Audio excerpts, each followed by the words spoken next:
রাজধানীর উত্তরায় বিমান বাহিনীর বিধ্বস্ত প্রশিক্ষণ বিমানটির পাইলট ফ্লাইট লেফটেন্যান্ট তৌকির ইসলাম সাগরের মরদেহ রাজশাহী নগরীতে দাফন করা হয়েছে। এ সময় স্বজনদের কান্নায় ভারী হয়ে ওঠে পরিবেশ। বিকেল 4:30টায় রাজশাহী নগরীতে দ্বিতীয় জানাজা শেষে সপুরা কবরস্থানে দাফন করা হয়েছে। এর আগে দুপুরে ঢাকার কুর্মিটোলায় তৌকির ইসলামের ফিউনারেল প্যারেড ও নামাজে জানাজা অনুষ্ঠিত হয়। দুপুর 2:55 রাজশাহী ক্যান্টনমেন্টে তার মরদেহবাহী হেলিকপ্টার নেওয়া হয়। এরপর নেওয়া হয় রাজশাহী উপশহর এলাকায় তার বাসভবনে।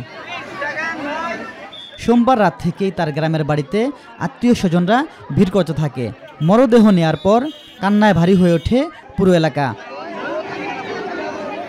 সোমবার দুর্ঘটনার খবর পেয়ে তৌকিরের বাবা মা ও পরিবারের সদস্যরা বিমান বাহিনীর বিশেষ ব্যবস্থাপনায় ঢাকায় পৌঁছান।